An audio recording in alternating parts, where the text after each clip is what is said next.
Good morning champion. நம்ம கூட செங்கதிர் இருக்காரு, சிவப்பு கலர்ல எழுதி வச்சிருக்காரு செங்கதிர்.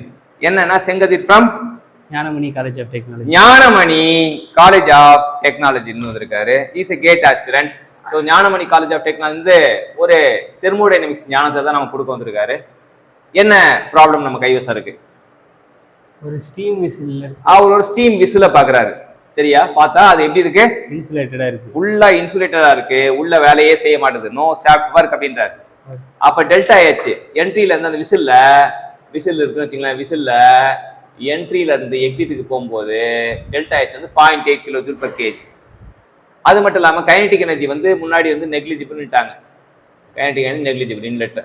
அப்ப சீட் வெலாசிட்டி அட் எக்ஸிட் தான் கேட்கறாங்க. அப்ப வெலாசிட்டி நம்ம நாசலோட இதுல வந்து ஃபார்முலா வெலாசிட்டி வந்து 2000 times of delta H. When delta H given by kilojoule per kg கொடுத்தா 2000 times. ஸோ போட்டோம் அப்படின்னா 2000 into 0.8 அடிச்சோன்னா 1600 வரும். 1600 ஸ்கொயர் எடுத்தா 40 மீட்டர் பர் செகண்ட். இந்த 2000 எப்படி வந்ததுன்றது தெரிஞ்சுக்கலாம். நம்ம வந்து kinetic V1 square by 2 plus H1 equal to V2 square by 2 plus H2. So இவன் நெக்லிஜிபிள் ஆகிட்டான். அப்போ இது வந்து தான் வந்தது. அப்போ V2 square equal to 2 into H1 minus H2. இது வந்து கிலோ ஜூல் பர் கேஜியில் இருக்கும்போது ஜூல் பர் கேஜி மாற்றும்போது 2000 இன்ட்டு H1 மைனஸ் H2னா ஜூல் பர் கேஜி மாற்றிக்கலாம். அப்போ V2 எடுத்திங்கன்னா இது போட்டுக்கலாம். ஸோ இது ஜூல் பர் கேஜி வந்து ரூட் எடுத்தீங்க அப்படின்னா மீட்டர் பர் செகண்டாக மாறிடும்.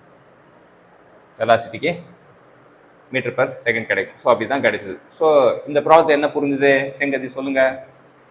ஒரு ஸ்டீம் விசில் அது இன்சுலேட்டடா இருக்கு. ஒரு ஸ்டீம் விசில் இன்சுலேட்டடா இருக்கு. அதுல ஷாஃப்ட் ஒர்க் எதுவும் நடக்கல. No shaft work. அப்போ ஒர்க் டன் 0. கைனடிக் எனர்ஜி வந்து நெக்லிஜிபிள். என்ட்ரில நெக்லிஜிபிள் இருக்கு. ஓகே, V2 தான் கேக்குறாங்க.